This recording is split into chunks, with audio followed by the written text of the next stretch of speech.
Assalamualaikum warahmatullahi wabarakatuh. Oke, bertemu kembali kita dalam channel Perawat Online. Oke, pada video kali ini kita akan sharing berbagi terkait materi keperawatan ya buat teman-teman mahasiswa perawatan. Mungkin bisa disimak ya materi. Kali ini kita akan membahas tentang konsep model keperawatan komunitas ya, berkaitan tentang komunitas. Oke, sebelum kita masuk materi, silahkan teman-teman yang belum subscribe, bisa subscribe ya channel Perawat Online ini. Dan jangan lupa juga bisa like, bisa komen, kira-kira teman-teman butuh materi apa. Nanti kita akan mengupload video terkait materi yang lain berhubungan dengan keperawatan. Dan boleh di-share ke teman-teman lainnya. Oke, sekarang kita simak, kita masuk ke materi. Oke, konsep keperawatan konsep model keperawatan komunitas. Nah, yang pertama ada model sistem dari King. Nah, di sana menjelaskan komunitas merupakan suatu sistem dari subsistem keluarga. Subsistem yang terdapat di komunitas saling berinteraksi, berinterelasi, dan interdependensi antara satu dengan yang lainnya. Adanya gangguan stresor pada dalam satu subsistem akan mempengaruhi komunitas. Keluarga sebagai subsistem komunitas merupakan sistem terbuka di mana terjadi hubungan timbal balik antara keluarga dan komunitas yang sekaligus sebagai umpan balik. Oke, kemudian ada lagi terkait model adaptasi dari Kalista Roy. Nah, tujuan model adaptasi pada keperawatan komunitas adalah ini ya, untuk mempertahankan perilaku adaptif dan merubah perilaku maladaptif pada komunitas. Intervensi keperawatan ditujukan untuk menekan stresor dan meningkatkan mekanisme adaptasi. Oke, konsep yang ketiga yaitu ada model self-care. Nah, ini dari OREM.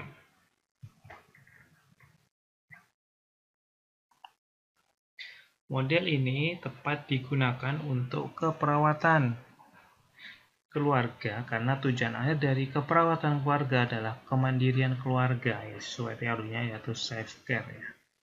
Kemandirian keluarga dalam melakukan upaya kesehatan terkait dengan 5 tugas keluarga.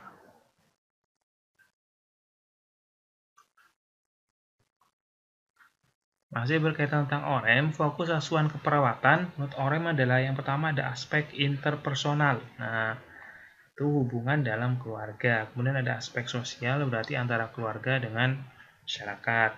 Ini ada aspek prosedural, melatih keterampilan dasar keluarga sehingga mampu mengantisipasi perubahan yang terjadi.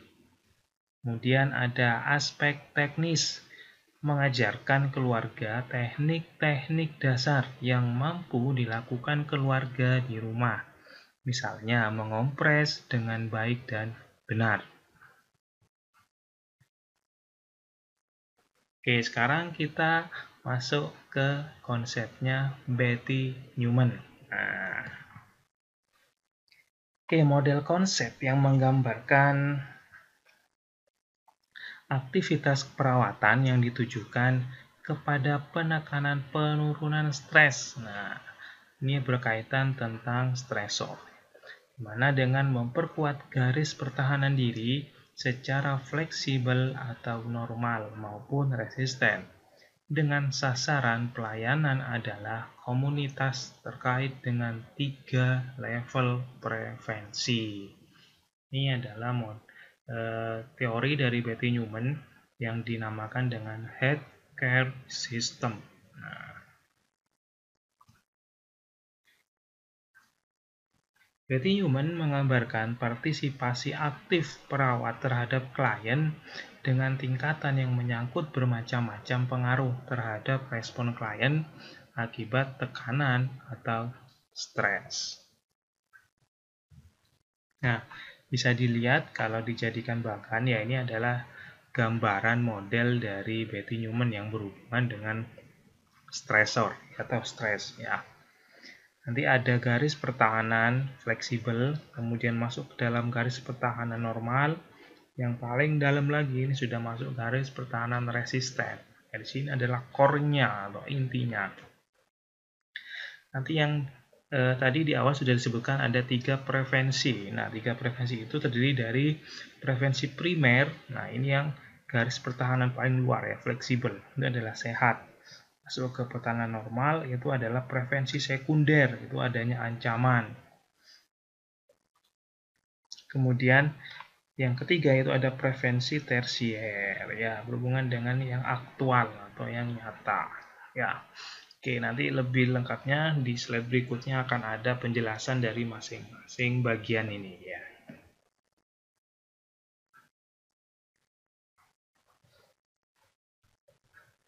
Oke, tadi sudah disebutkan kalau teori Betty Newman itu berkaitan tentang stresor atau tekanan ya. Oke, tekanan yaitu rangsangan yang timbul diakibatkan kondisi sekitar. Pandangan Newman tentang tekanan yaitu ada intrapersonal secara individu, kemudian interpersonal antara individu dengan yang lain, atau ekstrapersonal yaitu di luar individu. Struktur pokok sumber energi. Nah, ini merupakan penggerak untuk melakukan aktivitas. Kemudian ada tingkat ketahanan, merupakan adalah faktor internal untuk menghadapi adanya stresor itu. Nah, tadi di depan ada namanya garis ya, ada garis pertahanan normal, garis pertahanan fleksibel, garis pertahanan resisten. Nah, sekarang kita akan membahas itu. Oke, saya kembali ke slide tadi dulu, supaya teman-teman ingat. Nah, ini ya, ada garis pertahanan fleksibel, garis pertahanan normal di bagian sini, kemudian ada garis pertahanan resisten yang paling dalam. Ya. Oke, kembali lagi ke pengertiannya. Oke, garis pertahanan normal adalah basis yang dimanfaatkan oleh sistem klien untuk menghindari dampak dari stresor, di mana tergantung dari kondisi kesehatan seseorang. Oke, kemudian yang dimaksud dengan garis pertahanan resisten untuk melindungi struktur dasar bila mana suatu stresor dapat melampaui GPF atau garis pertahanan yang fleksibel. Tadi yang paling dalam ada resisten. Dan juga bisa melampaui dari GPN atau garis pertahanan normal. Kemudian dari gangguan pertahanan, yaitu kerusakan sistem pertahanan tubuh oleh akibat dari tekanan. Nah, yang keenam yaitu tindakan yang muncul akibat pengaruh tekanan.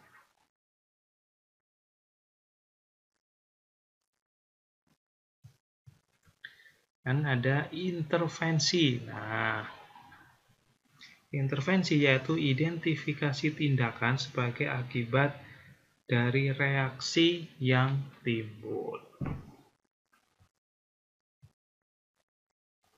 Oke, tingkat-tingkat pencegahan. Nah, itu dibagi menjadi 3. Ada yang primer, sekunder, tersier atau prevensi. Tadi kan ada 3 jenis prevensi di awal ya. Yang pertama adalah terkait primer, yaitu sebelum terjadinya tekanan. Yang kedua ada sekunder, yaitu ketika terjadi tekanan. Ketiga, tersier, yaitu adaptasi atau pengaruh kerusakan akibat tekanan. Ya, tersier berarti dia sudah terjadi kerusakan. Oke, penyesuaian kembali. Nah, adaptasi dari tindakan yang berasal dari sekitar, baik interpersonal, intrapersonal, ekstrapersonal, maka faktor yang perlu diperhatikan adalah ini ya, fisiologi individu, fisiknya, kemudian psikisnya, kemudian culture, ya, social culture-nya, kemudian terkait spiritual spiritual. Ini nanti yang juga bisa mempengaruhi atau faktor-faktor yang dapat membuat seseorang itu dapat beradaptasi terkait stresor yang dialami.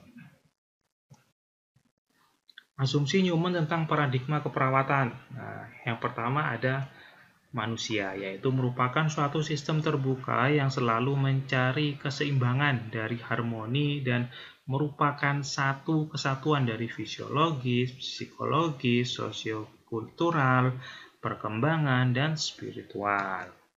Kemudian lingkungan, yaitu meliputi semua faktor internal dan eksternal atau pengaruh-pengaruh dari sekitar klien atau sistem klien.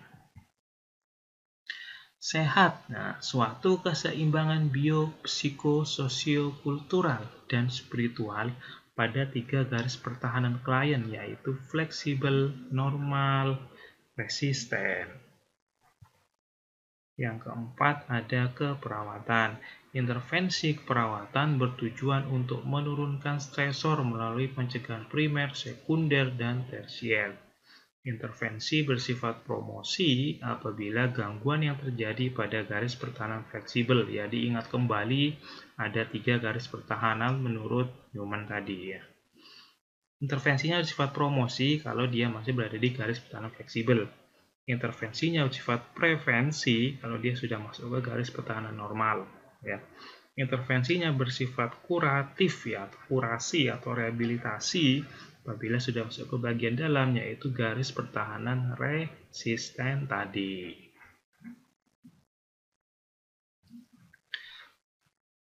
Oke, model Betty Newman dalam lingkungan komunitas.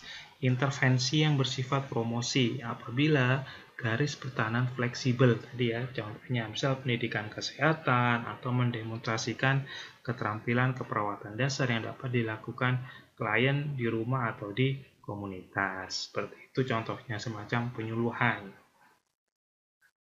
Nah, sedangkan yang sudah bersifat prevensi, kalau sudah masuk ke pertahanan normal, contohnya seperti ini. Deteksi dini gangguan kesehatan, misal deteksi tumbuh kembang balita, keluarga, kemudian bisa memberikan zat kekebalan tubuh, misalnya berupa imunisasi, juga bisa konseling pranikah. Sedangkan apabila sudah masuk ke resisten, maka dia bersifat kuratif, ya, kurasi dan rehabilitasi, yaitu dia sudah melakukan prosedur keperawatan yang memerlukan profesionalisme perawat, misal melatih klien duduk atau berjalan. Oke. Nah, ini adalah pengembangan dari teori Newman tadi. Itu diperkenalkan oleh Anderson dan McFarlane. Ya, disebut dengan community as client atau partner ya. Komunitas itu adalah sebagai klien atau partner. Ya, model ini merupakan pengembangan model Newman, pendekatan totalitas manusia untuk menggambarkan masalah klien. Model ini berfokus pada perawatan kesehatan masyarakat, yang merupakan praktek keilmuan dan metodenya melibatkan masyarakat untuk berpartisipasi penuh dalam meningkatkan kesehatan, mencegah dan mengatasi masalah kesehatannya.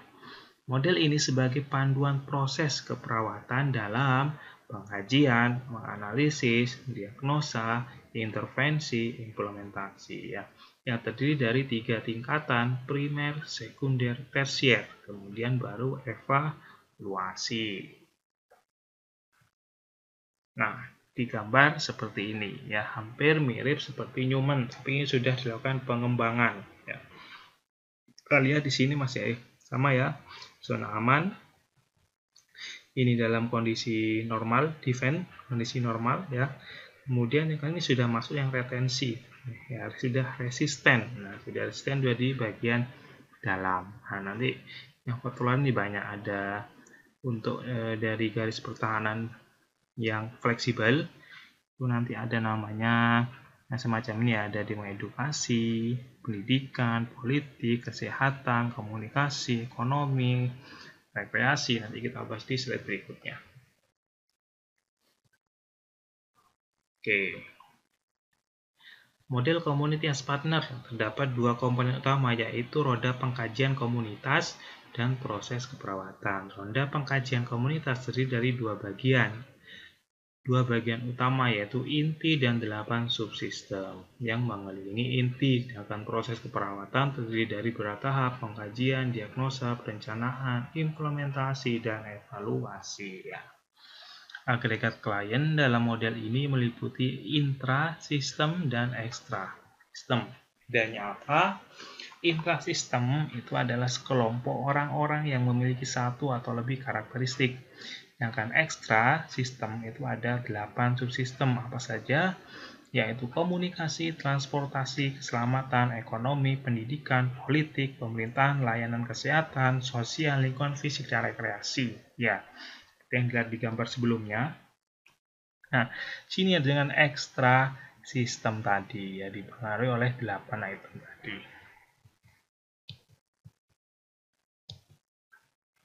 Fokus inti data komunitas sebagai partner yaitu dari riwayat komunitas, demografi, vital statistik, nilai, dan keyakinan. Riwayat terbentuknya sebuah komunitas, kemudian karakteristik orang-orang yang ada di daerah tersebut bisa dilihat dari distribusi jenis kelamin, usianya, status perkawinan, etnis, maupun jumlah penduduk. Vital statistik itu meliputi kelahiran, kematian, kesakitan. Nilai yang dianut berkaitan dengan kesehatan, kepercayaan kaitannya dengan kesehatan, kegiatan keagamaan, kegiatan yang mencerminkan nilai kesehatan.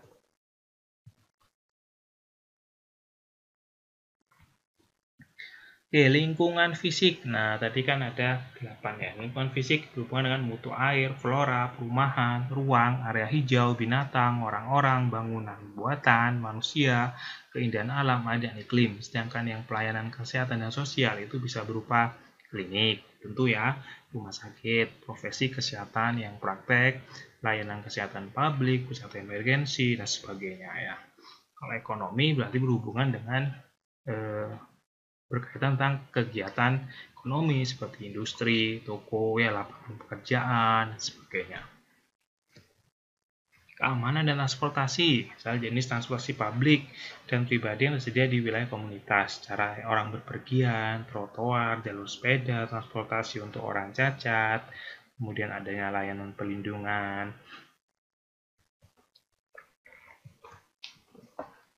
Kemudian yang berkaitan tentang politik dan pemerintahan. Ya, tentunya ada aktivitas politik di sana. Komunikasi, sarana, misal seperti ada TV, radio, komunikasi formal dan informal. Pendidikan, sekolah-sekolah, kampus, dan sebagainya. Rekreasi berarti tempat anak bermain, bentuk rekreasi utama, siapa yang berpartisipasi, fasilitas untuk rekreasi, kebiasaan masyarakat menggunakan waktu senggang atau waktu libur biasanya. Nah, garis pertahanan putus-putus. Nah, tadi di gambar yang berkaitan tentang community as partner, kan ada garis pertahanan putus-putus atau buffer zone. Ya, zona aman. Ya, zona artinya adalah garis yang fleksibel, buffer zone. Merupakan sebuah tingkat kesehatan yang dinamis dan dihasilkan dari respon sementara terhadap stresor. Kemudian ada garis normal, yaitu level sehat yang dicapai komunitas setiap waktu. Garis normal pertahanan itu dapat berupa karakteristik seperti nilai imunitas yang tinggi, angka mortalitas, infan yang rendah, atau tingkat penghasilan yang sedang. Pola coping yang digunakan, kemampuan memecahkan masalah yang mencerminkan kesehatan komunitas. Yang ketiga ada paling dalam, yaitu ada namanya garis resisten sudah ya. Mekanisme pertahanan internal untuk bertahan dari stresor, rasa kebersamaan dalam komunitas untuk bertanggung jawab terhadap kesehatan, contoh dari garis pertahanan resisten. Oke, sebenarnya ini hampir sama. Tadi, sebentar saya ulangi lagi. Nah, ini ya hampir sama seperti yang di Newman sebenarnya. Stresor yaitu ketegangan. Kalau Newman hanya tekanan, stresor ya sama saja. Ketegangan dihasilkan dari stimulus berpotensi menyebabkan ketidakseimbangan di dalam sistem komunitas, dapat berasal dari dalam atau luar komunitas. Tingkat reaksi, yaitu level ketidakseimbangan atau gangguan yang terjadi sebagai akibat dari adanya stresor tersebut. Paradigma keperawatan. Nah, menurut teori community as partner ya. Individu. Nah, sebuah populasi atau sebuah agregat. Setiap orang dalam sebuah komunitas yang didefinisikan atau agregat misalnya lansia, dewasa, remaja, anak itu adalah mencerminkan dari individu.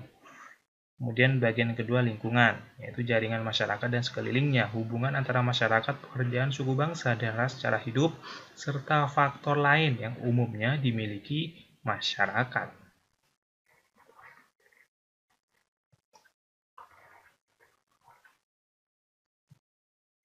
Kesehatan. Nah, sebuah konsep positif yang menekankan pada sumber sosial dan personal sebagai kemampuan fisik. Keperawatan, yaitu ada pencegahan primer, sekunder, dan tersier ya.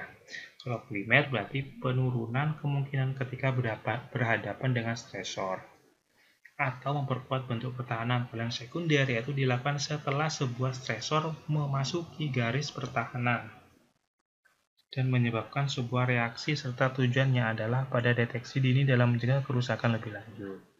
Pencegahan tersier bertujuan untuk meningkatkan dan mengembalikan status kesehatan. Nah, ini adalah tabel kalau kita buat bagan terkait model pada komunitas. Jadi kan ada 8 faktor itu ya, ada ekonomi, rekreasi, lingkungan, sosial, dan komunikasi. Dan kita analisa, itu ada stresornya, kemudian ada reaksinya, level reaksinya, sehingga bisa ditetapkan diagnosa keperawatan. Setelah diagnosa keperawatan yang kita ketahui, kita lakukan intervensi, ya, kita buat perencanaan di sana, kira-kira mau diapakan. Setelah intervensinya sudah, kemudian baru kita implementasikan dari rencana tersebut, kira-kira apa poin-poin mana yang bisa kita laksanakan atau implementasikan, yaitu berupa pencegahan primer, sekunder, dan tersier. Kemudian nanti prosesnya itu akan kita lakukan evaluasi tentunya untuk dampak yang baik bagi proses berikutnya.